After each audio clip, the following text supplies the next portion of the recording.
10 toes in when we standing on business. I'm a big stepper, underground methods, top notch, get the most, not the lesser. What's up guys, today we're going to go through how to create this superhero landing effect. This is part 2 of breaking down this short edit. So for this effect, you're going to need 2 shots. The first shot is a shot panning down from the sky into the location where you want to do the landing. And then the second shot is having your subject jump into shot and do their best superhero landing.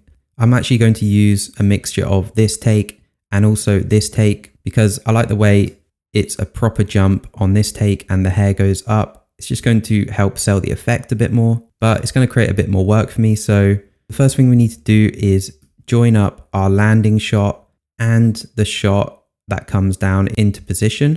So we should have something that looks like this. So now we need to create a freeze frame or mask out the subject as they jump into shot. I would use this video clip if it was a good take, but because I'm not, I'm going to use this portion of the video clip. On this shot, because I have a clean frame at the end, I'm going to turn it into a compound clip and then cut it down to the part that I want to use. And then let's go over to the effects tab, go to mask and keying, and I can use the scene removal mask on this. And then up in the parameters on reference, I'm going to select last frame. Because I had a clean frame at the end, then that's just going to delete the background for me. And I'd say that's good enough for this effect. Now we can drag this jumping portion over the top of the first video clip. Now what I'm going to do is stretch this video clip out. So if I click Command R on my keyboard, and I'm going to move this to the start of the video clip and just stretch it out and retime it, slow it down and bring it all the way to the end here. So now we have something that looks like this. Next, I'm going to keyframe this video clip. Go to the transform tool and hit the keyframe button here at the end. And then let's go back to the beginning and go over to the scale parameter and just turn the scale down and move it up to the top as if they're flying in from the sky. We could also add another keyframe halfway through, so it's not just a straight line down into the landing. And on this last keyframe, I'm going to right click and make sure linear is selected. So that looks pretty good for now. The next thing I need to do is add the special effects of the superhero landing. So I have these 2 animations here, which I'll leave linked down in the description. They're actually a free download from Production Crate. I'm going to drag this in over the video and then time up the impact with the landing. Let's select this ground impact, go to the transform tool, and now we just need to move it into position. And it's quite hard to see the position, so let's create another copy of the subject right here. Hold down Option and click and drag up. Drag that above the impact video clip, and let's add the scene removal mask onto this. And then I need to select last frame. So now we have a layer of the subject and we can properly line up this impact around about there. Looks good.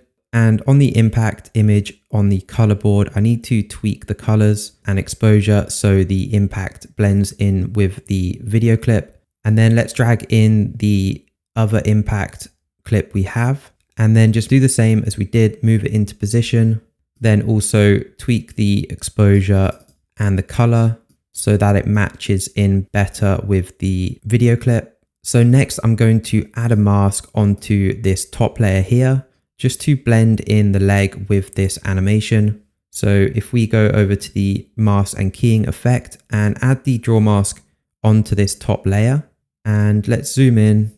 And I basically need to create a mask around this big rock at the front here.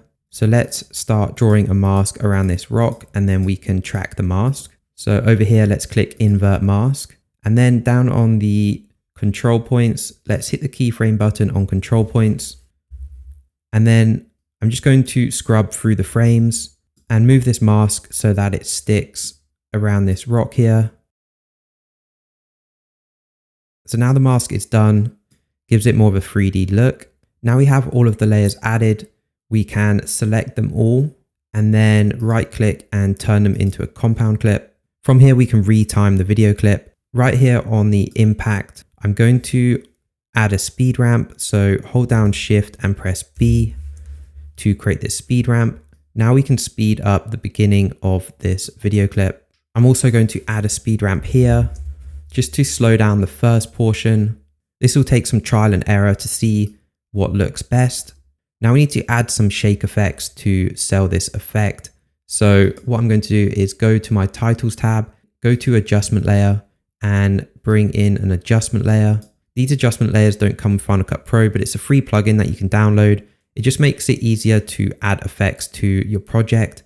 I'll leave a link to it in the description if you want to go and check it out. So let's go to the effects tab. I'm going to use the earthquake effect on this one. Just adjust the settings. And then I'm going to keyframe the shake amount so that it goes to 0 at the end. I'm going to bring in another adjustment layer. I'm going to add this at the point of impact. And I'm going to add another earthquake effect to this. And the shake effects will just emphasize the landing. I also added a zoom out effect from the start. And to do that, all I did was just split the video clip. And then on the first half, I went to the crop tool and then the Ken Burns effect and just switch this box so that the start box was small and I moved it up to the top. Right click and make sure ease in is selected. And this will create like a zoom out effect at the start. Another optional effect you could add is the shockwave effect that I added. And to do that, I'm going to bring in another adjustment layer. And then over in the effects tab, for the shockwave, I used the chromatic distortion effect.